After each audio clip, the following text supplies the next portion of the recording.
Niteka n'umunezero ntangere vyo gusubira kubana namwe banywanyi bacu mubana natwe mu makuru n'ibiganiro vya misi yose tubandanya gushikiriza kuri nombonesha kure yacu kandi yanyu Muhuza TV. Uyu numwanya tugiye kubageza ko amakuru biriko biravugwa bigezwe ko ngaha mu gihugu cy'u Burundi, akaba ari amakuru tuza kugaruka cyane ku biriko biravugwa mu gisata ca politike. Hari ijambo benshi mu banyepolitike bakunze gukoresha cyane iyo haje inyinyurana hagati mu butegetsi, ariko iryo nyinyurana rikabera indani mu mugambwe ndetse n'indani mu bategetsi baba bajejwe amabanga hambaye yobaye mu mugambwe ndetse na politike mu gihugu. Ijambo muchezo wa ndani niryo tugira tuze tugaruke ko murano makuru. Nkuko bisigura intambara yabo mu nzu, abo mu butegetsi bwo nyene habonekamwe abategetsi batabwemera maze bakabwinyegezamwo bakabugwanya baburimwo. Ni mugihe muri iyi minsi ho muchezo wa ndani yubu nayivuguruye rw'ubutegetsi ruhenda abanyagihugu ngo hari impinduka ziri mu nzira kandi ataziriho. Kimwe mu bintu biriko biravugwa cyane n'abatemera ubutegetsi bwa President Evariste Ndayishimiye ariko binyegeje mu mugambwe indani. Bamwe bari ku ruhande rwiwe, abandi bo ntibamwerekwa rwose kandi nawe ngivyo arabizi. Nkuko bisigaye bizwi, hari impande zibiri za politike muri ubu, hoba mu mugambwe ndetse no mu banyepolitike basanzwe mu gihugu. Hari uruhande ruvugwa ko ruyoboka President Ndayishimiye, ariko hakaba hari n'urundi ruhande ruvugwa ko rugendera kwiragi ryasizwe na President Nkurunziza nkuko tuza kubigarukako. Ijambo muchezo wa ndani ni ijambo ryinjiye mu mvugo ya politike mu Burundi kuva mu mwaka w'ibihumbi 2015 mu kwezi kwa Ndamukiza. Ico gihe ryakoreshejwe na Leonidas Hatungimana yari umuvugizi wa President Nkurunziza. Uko Hatungimana yarikoresheje siko benshi barikoresha muri kino gihe, ngo buri kaba risigura gihushane cico ryasigura mu ntango.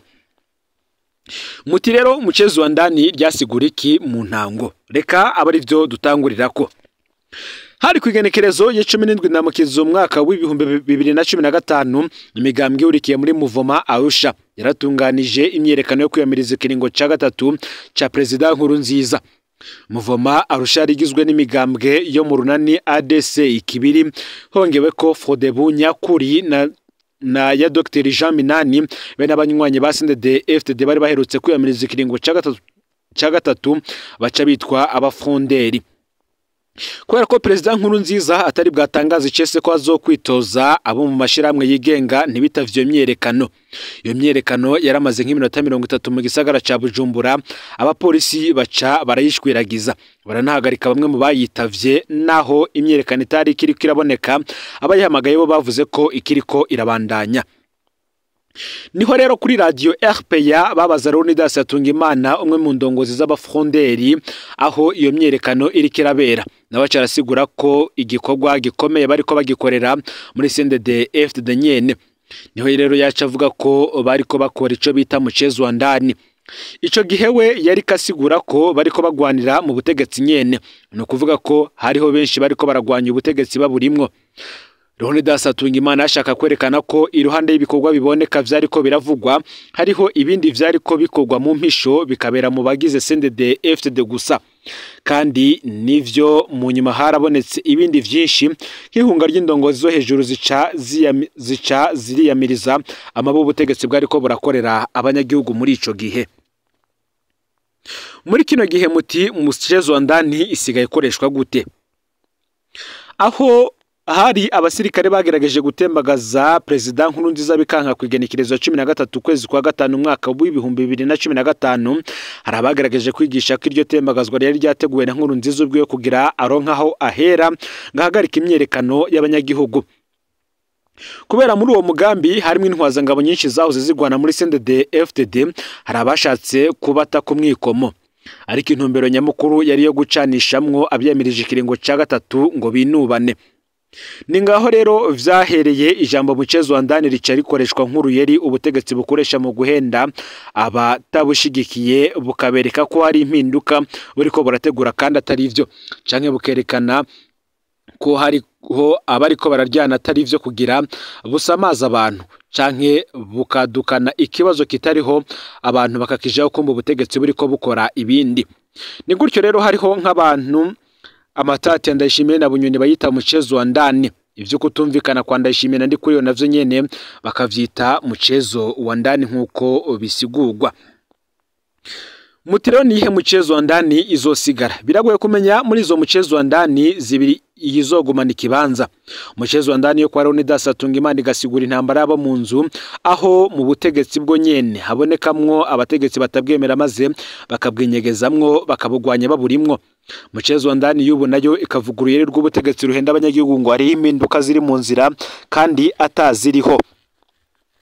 Uyu Leonidas Hatungimana batazira tout autre ni umwe mu ntwazangabo za mbere mu rugamba rwa FDD. Yarigeze kuba kandi arongoye akarere ka gisirikare ni ukuvuga Region Militaire. Abo bagendanye bakamuvuga ko yari umusirikare arinda cyane, bakamuvuga ko kandi ko yari umusirikare adatinya kuvuga ico yumvira, abonye akarenganye no mu muhari atatinya kukerekana. Ivyo ni byamuhaye amahirwe rero kubera ko yahavuye aciga urubanza rwo gupfa aranamara iminsi yahambwe ahagaze kandi akanura.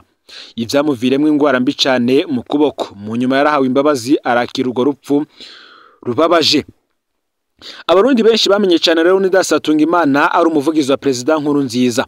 Mu mwaka w'ibihumbi 2012 Leonidas Hatungimana yaravuzwe mu bashobora gusubirira Jeremy Ngendakumana mu burongozi bwa CNDD-FDD, ariko kwa kuvuga ukuri kwiwe ntikwabimwemereye. Muri nzero umwaka w'ibihumbi 2012 mwibanga Leonidas Hatungimana yarandikiye President Nkurunziza urwandiko rumwereka ko ibwirizwa shingiro n'amasezerano yarusha atamwemerera kwitoza ubwa gatatu. Mu ncamake Leonidas Hatungimana niwe murundi wa mbere yabwiye President Nkurunziza ko atarekuriwe kwitoza ubwa gatatu. Birumvikana ko Nkurunziza rero atari gushinga umugambwe umuntu yiyumvira gutyo. Muri ntwarante umwaka w'ibihumbi 2015 Leonidas Hatungimana yagiye imbere y'abandi bategetsi bava muri CNDD-FDD mu gushira umukono ku rwandiko rw'yamiriza ikiringo ca gatatu ca Nkurunziza. Amaze gusinya vyatumye abandi benshi basinya baca bitwa abafonderi barirukanwa no mu mugambwe. Ivyo yabikoze kandi amaze gutumwa ko mwiperereza arasambishwa bikomeye aranatega ubwoba. Mu mwaka w'ibihumbi 2015 ho yahavuye yarondegwa bwose ngo yicwe aca aratarahunga. Leonidas Hatungimana akaba ari umwe mu bategetsi bake ba CNDD-FDD atigeze yerekana inyota y'ivyubahiro n'amatungo.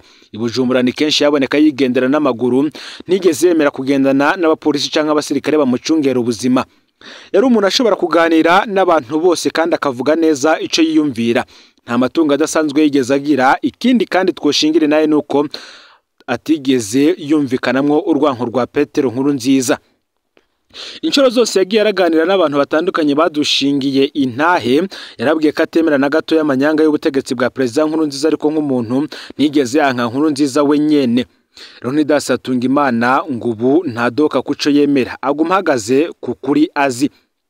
Muri Ruhuhuma umwaka w'ibihumbi 2021 ubutegetsi bwa Evariste Ndayishimiye bwashize ahabona urubanza rw'amanyanga rwamuciriye gupfunga ubuzima bwose, kunyagwa amatungo yiwe yose, kutazosubira kuronka akazi mu Burundi mu kiringo c'imyaka 20 eka n'ibindi. Leonidas Hatungimana ntigeze aburana, ntigeze anahabwa ivyo yagirizwa. Kwigenekerezo ya 23 ruhesha umwaka w'ibihumbi 2020 umukuru wa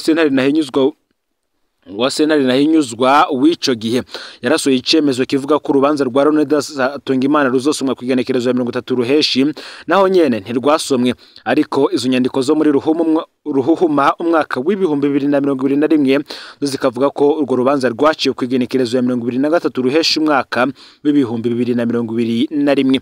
Leonidas Hatungimana akaba yavuka mu ntara ya Cankuzo ya kera, kuri ubuho akaba yibera muri kimwe mu bihugu vyo ku mugabane wa Buraya nk'uko amakuru adushikira abivuga. Mu yandi makuru reka tubandanize kubiriko biravugwa hirya no hino mu gihugu, aho hari abavyeyi basaba umuco ku mafaranga batojwe. Ese ngayo mafaranga aja hehe? Ubu ntiyanyurujwe. Abo n'abavyeyi b'Ibujumbura. Nabo n'abavyeyi barereye mu ishure shingiro rya Nyamuzi ya gatatu muri zone Mubone, komine Mugere, intara ya Bujumbura. Abavyeyi bashikiriza ko mu mwaka uheze edition 2024-2025 batojwe amafaranga angana n'ibihumbi 7,500 kuri buri munyeshuri uhereye mu mwaka wa mbere gushika mu mwaka w'icenda. Amafaranga yose hamwe batojwe yaciye angana ni miliyoni 3.5. Ayo mafaranga yatojwe na Ndikumana Donatien maître responsable kuri iryo shure arongoye umugambwe CNDD-FDD ku rwego rwa zone Mubone. Ico gihe yavuga ko ari gusanura amasomero n'intebe abanyeshuri bazicara ko muri uno mwaka mushasha w'ishuri, ariko bararindire ko ivyo bintu bikorwa barabura. Amatoza y'abavyeyi bakoze nuko ayo mafaranga atigeze ashika no mu buyobozi bw'ishure. Ivyo vyabateye amakenga adasanzwe mu kwibaza ko ayo mafaranga batojwe atoba yaranyurujwe, kuko hageze igihe babibaza bakabura inyishu. Abo bavyeyi bagasaba ko ujejwe indero muri iyo komine yobafasha gukurikirana ivyayo mafaranga batojwe na Ndikumana Donatien kugira haboneke umuco ubona ko nabo n'abana babo aho bigira atareza kuko amafaranga yabo atakoreshejwe ico yari agenewe. Nimugiye kandi umukuru w'umutumba yihutiye gushiraho ikirangamisi cy'abamwitura. Bamwe bati ubwo yobagiye kwikosora canke no gusamaza abanyagihugu. Inyuma aho dushiriye habona inyidogo y'abanyagihugu bo ku mutumba wa Kavumu zone Muyira komine Mukaza, umukuru wo mutumba Ndereyimana Jimmy Ture aciye nyaragasashiraho ikirangamisi cyo kwakirira ko abanyagihugu mubiriwe. Nkuko tubibona ku rupapuro yateye ku mukono ejo ahise kwigenekerezo ya 6 Munyonyo uyu mwaka w'2025. Uwo mukuru w'umutumba yerekanye ko kuva ubu abanyagihugu bazohora bamusanga mu biro guhera isaha 2 z'agatondo gushika isaha 9:30. Kibutse ko mu vyo twashikirije ari uko uwo mukuru w'umutumba yari yarugaye ibiro vyiwe aca vyimurira mu rugiwe, ahandi naho abamukene bakamusanga mu bunwero kugira bimworohere kubasaba ibiturire mu kubabwira ko kuva kera ata muntu yaje kuraba umutware ataca mushiriye. Bamwe bati none uwo mukuru w'umutumba yoba yikosoye kuri izo ngeso. Ico nico abanyagihugu bibaza, ariko ico bikoze barashima ako akamo bateye kumviswe. Hano kandi n'ubundi tukabandanye dutera kamba abanyagihugu kuza barashikiriza amakosa yabo batware babo kugira borohererwe, kuko birababaje cyane kurondera witwa ko aguserukira ukamubura wamutora naho akagusaba ibiturire uba udafise muri uwo mwanya. Tubandaniza no makuru kandi ku bindi biriko biravugwa hirya no hino mu gihugu, aho Kavumu hari hagarikwa ryo gutanga ibizuku vyo gucana rishira impunzi mu ngorane nyinshi. Ingorane zigoma ziyongera mu ikambi y'impunzi ya Kavumu muri komine ya Cankuzo mu ntara ya Buhumuza mu buseruko bw'igihugu. Iyo kambi kabirimwe abantu barenga 200,000. Ibizuku vyo gucana bitangwa buri kwezi. Nivyatanzwe mu kwezi kw'icumi kandi ntibizosubira gutangwa imbere y'amezi menshi. Ihagarikwa ryo gutanga ivyo bikoresho vyo gucana riramaze kugira ingaruka zikomeye cyane cyane igwirana ry'amabi afatiye ku gitsina. Ngo kubera batagira ibizuku vyo gucana, impunzi zigira ingendo ndende zija kurondera inkwi canke amakara, igikorwa giteye ubwoba ku bakenyezi n'abigeme bakiri bato. Utakenshi tuja kure cyane gutoragura ibisigarira vy'amakara aho bayaturirira canke mu matongo y'abarundi mu bisagara bibanye. Bamwe mu bagabo badusaba ko twohuza ibitsina mu gihe baturonkeje ivyo dukeneye. Bamwe mu bakenyezi rero baramaze gukorerwa mabi, ariko ntibubahuka kubivuga. Bivugwa n'umwe mu mpunzi adashima kwidondora. Umufuko w'amakara ugugwa hagati y'220 na 30 mu mafaranga y'amarundi. Amafaranga benshi mu miryango badashobora kuronka kuko bakenye cyane. Ubukene bufitanye isano n'ihagarikwa ry'imfashanyo ny'Amerika. Kubwa Brigitte Mukanga Eno aserukira HCR mu Burundi, ko guhagarika ivyahora bitangwa vyavuye kwigabanuka ry'imfashanyo yahora itangwa nk'imfashanyo ya Amerika yahora itanga imfashanyo nyinshi. Uti buri kwezi HCR yahora ikoresha hafi 200,000 vy'amadolari y'abanyamerika mu kugura no mu gutanga ibizuku vyo gucana mu makamba 5. Kuva rero hahagaritswe imfashanyo yatangwa na Amerika, vyabaye ngombwa ko duhindura aho dushira imbere mu gutanga amafaranga, niko yasiguye. HCR ubitanga amafaranga afasha mu bikorwa vyo kwiteza imbere kandi bitanga amahera mu ntumbero yo guteza imbere impunzi. Imiryango ikenye kandi ifise amakenga, ariko iryo hagarikwa ry'imfashanyo rifise ingaruka mbi ku buzima bwa misi yose mu miryango. Ibizuku vyahora bidufasha guteka ibiharage, ibifungurwa vyacu vya mbere. Ubu dutegerezwa kugura imifuko 2 y'amakara buri kwezi, ivyo navyo bikatuzimba cyane. Niko Machozi nyina w'abana 7 agaragaza umubabaro. HCR kavuga ko ubifashwa ifasha imigwi ajeri, ariko ngo ni vyiza ko abantu bose baronka kuri iyo mfashanyo ntironke bamwe bamwe batitaye ko ingorane zizogumaho. Niko yongera ko impunzi zo zigasaba HCR gushiraho uburyo budakomera bwo gusubiriza ibizuku mu ntumbero kugira ngo babeho neza batabangamiwe. Ngaho rero amakuru yaragezwe ko muri kano kanya ufyonda subscribe canke sabone niwe tarafyonda ko kugira ngo utojucikanwa nadushikiriza usangiza no makuru bagenza aho bari hose kugira ngo nabo baje baraba mu bambere bashikirwa nabiriko biravugwa bigezwe ko ngaha mu gihugu cy'u Burundi, hanze imbibe z'igihugu cy'u Burundi ndetse no mu makungu ya kure. No Muhuza TV Imana bahezagire bikorwa vyanyu vya misi yose muriko mu urakora.